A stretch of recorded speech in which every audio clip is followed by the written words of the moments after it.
Welcome to the deep dive.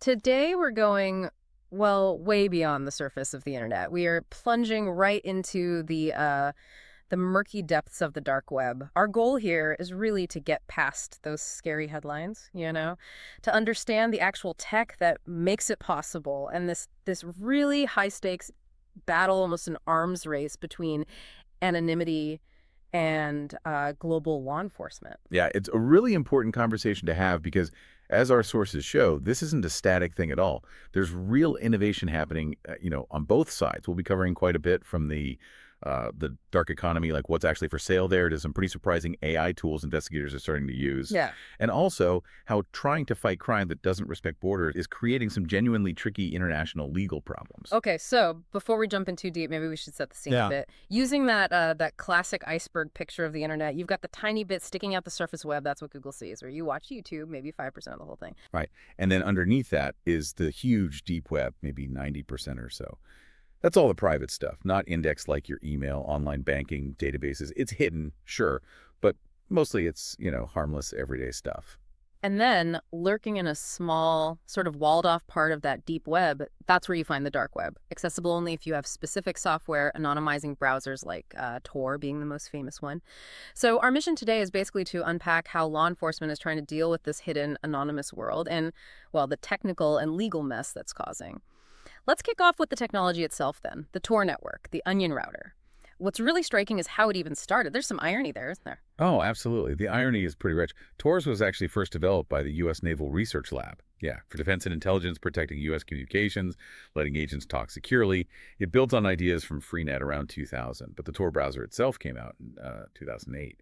And the way it works is honestly quite clever. It bounces your data through this global network of volunteer computers, wrapping it in layers of encryption, hence the onion name. hmm Each layer gets peeled back at a different point, so by the end, it's really hard to tell where the data came from or where it's going. It hides the user's identity, location, everything. And that creates this fundamental duality. On one hand, you have groups like Amnesty International saying, look, Tor is vital for free speech. Yeah, it's a shield, right? For journalists needing secure channels, dissidents trying to get around state censorship, think about Iran back in 2009 during the protests, and obviously whistleblowers. Edward Snowden relied on Tor to leak all that NSA stuff anonymously. It was designed, in a way, for freedom. But that same powerful anonymity originally government made is also, well, a huge draw for criminals. It gives them a safe space for marketplaces selling drugs, weapons, even facilitating human trafficking. Our sources paint a grim picture. Forums for child sexual abuse material, CSAM, they can thrive there. Some estimates put user numbers between 300,000 and 600,000 people on certain forums. The tech itself resists being shut down. Okay, so let's switch gears a bit to the economy side of things. What are people actually buying and selling down there? Early studies found something like, 57% of dark websites had illegal stuff. But what caught my eye was how normal these markets look. They mimic Amazon, basically. Shopping carts, reviews, customer support. They're surprisingly professionalized. And they're trading in really high-value stuff, especially data for fraud. We're not talking small time. You can find stolen W-2 tax forms, for example, selling for maybe $4 to $20, depending on the salary linked to it, social security numbers, credit card details, and beyond just data, they're actually distributing entire criminal business models. Right. You mentioned ransomware as a service, Race S. That sounds almost corporate. What does that actually, look like? How does it work? Think of it like buying a franchise kit for digital extortion. You don't need to be a coding whiz yourself anymore. These specialized criminal gangs like Revil or GanCrab were famous ones. They build the malware, they set up the payment systems, handle the encryption keys. They then sell access, maybe a subscription, or take a cut of any ransom paid. The buyer, the affiliate, just needs to find a target and launch the attack. The back end is all handled for them. Wow. That's genuinely chilling. And it ties right into something else you hear about the fear of the insider threat in big companies. Exactly. The ease of being anonymous makes it so much easier. Think about a disgruntled employee, maybe in pharmaceuticals or tech or finance. It's never been simpler for them to just create an anonymous profile on some darknet forum and say, hey, I've got access, or try to sell off company secrets, intellectual property. Yeah. They can make money from betraying their employer without needing to, overtly find some existing criminal contact. But even these seemingly organized dark markets, and they're not exactly stable, are they? They seem to get hit from both sides. We've seen huge takedowns, Silk Road, Alphabet, Hansa, and that massive Russian one, Hydra. They've been seized or shut down. Just from the original Silk Road, the U.S. government seized, what was it, $1 billion in Bitcoin? That's A staggering. billion, yeah. It shows the sheer volume of money moving around. Yeah. But even if law enforcement doesn't get them, sometimes the market admins just pull the plug themselves. It's called an exit scam. Ah, yes. Tell us about that incognito market situation. That sounds like a particularly nasty example of betrayal, even for the dark web. Oh, it was brutal. The people running Incognito Market basically just froze everyone's crypto funds first. Then they turned around and started extorting their own users, both buyers and sellers. They demanded payments, anywhere from $100 to $20,000. And the threat was they'd release this massive database, over 500,000 orders, nearly 1 million crypto transaction IDs, personal messages. And the really nasty twist, a lot of users thought their messages were safe because of an auto-encrypt feature. Turns out, reportedly, that feature wasn't even working properly, so their private dealings were exposed. Wow. So using the user's own supposed security against them, yeah, that's ruthless. It really highlights how volatile that whole space is, and this instability, plus the fact that law enforcement got better at tracing Bitcoin, has pushed a big shift in currency.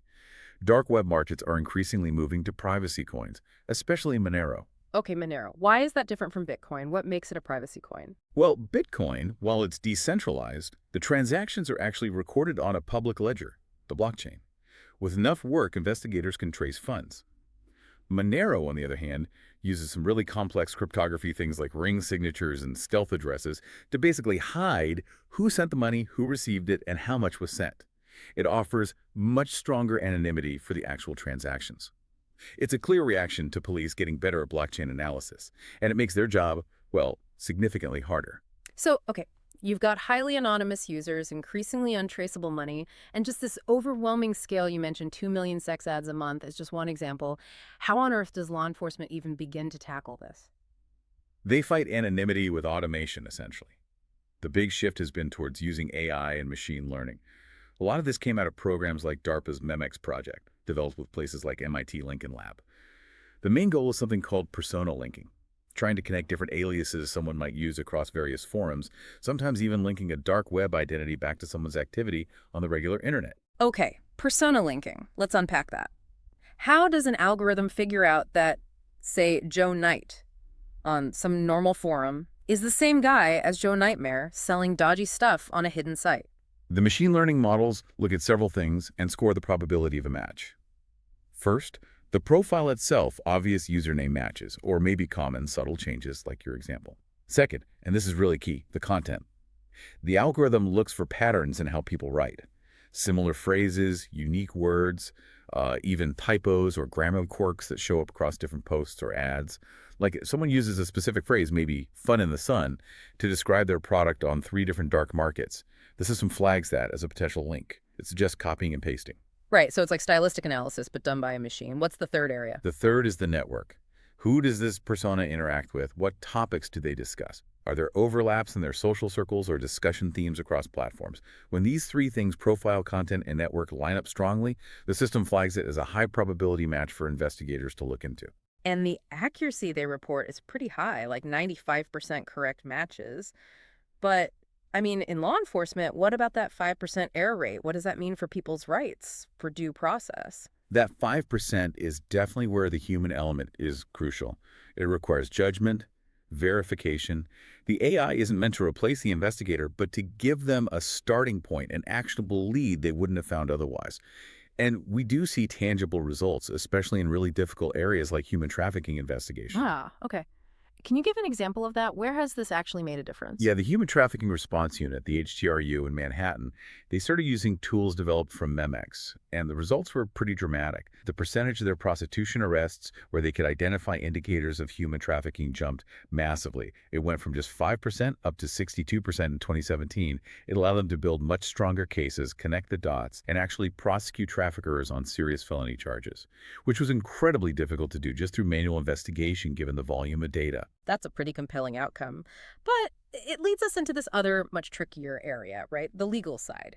To get this kind of information, law enforcement often uses what they call NIT's network investigative techniques. Sounds technical, but what does it actually mean? Simply put, it often means government hacking. They might deploy some kind of surveillance software, maybe malware, often delivered through things like targeted emails, spear phishing, to get onto a suspect's computer remotely and find out their real IP address, their location. And this is where it gets legally complicated, especially internationally, because usually surveillance like a wiretap involves working with a phone company inside your own country, right? A third party. But an NIT means the police are directly reaching out and accessing or even controlling someone's device. Exactly. And because the dark web hides locations so well, that target device is very often physically located in another country. International law is generally quite clear. One country can't just conduct law enforcement operations like deploying malware inside another country's borders without permission.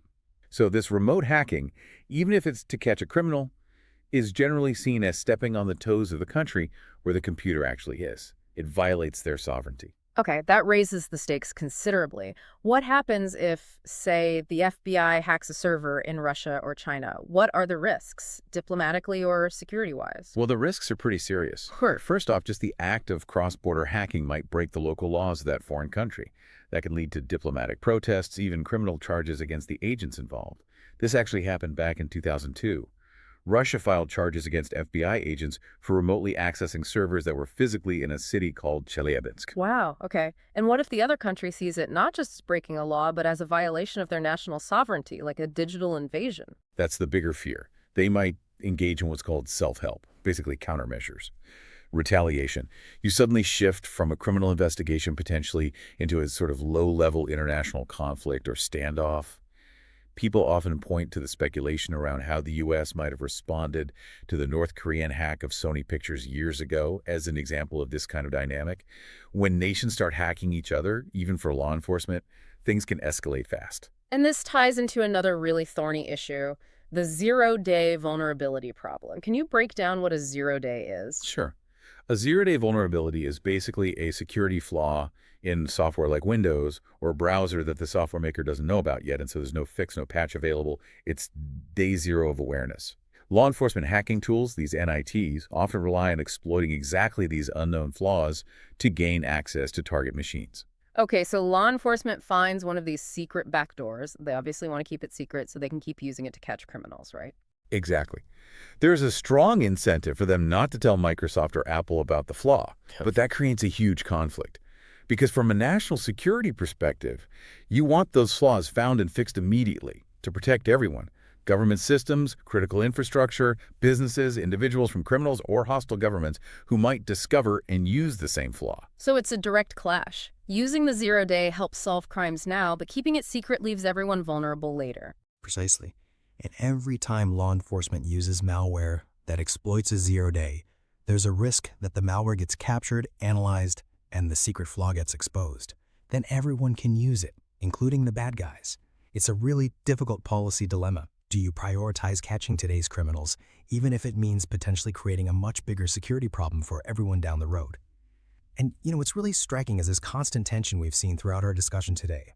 The dark web starts with this idea of anonymity, of freedom, maybe even privacy, but it becomes this breeding ground for really serious criminal markets. And that forces governments to develop these powerful counter tools, AI that links identities, government hacking which push technology forward but also stretch and sometimes break existing international laws and norms. So thinking about all this, what's the takeaway for you listening right now? Or for the policymakers who have to grapple with these problems? Technology just keeps evolving faster than laws usually do, and our legal systems are still mostly based on physical borders, on territory. So the big question is, how can we, maybe through international cooperation, regulate these new police powers, like AI predicting identities across borders or remote hacking in a way that actually works against crime, but also respects national sovereignty and, crucially, our civil liberties? That really is the core challenge, isn't it? It shows that tackling dark web crime isn't just about better tech. It's deeply ethical. It's diplomatic. The huge policy task is making sure the tools we build to catch the criminals,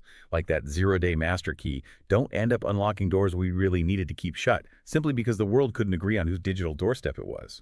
And you have to realize, every time law enforcement finds a way around anonymity, the criminal markets adapt. They find new tech, new methods. It just fuels this ongoing race, and honestly, there's no clear finish line in sight.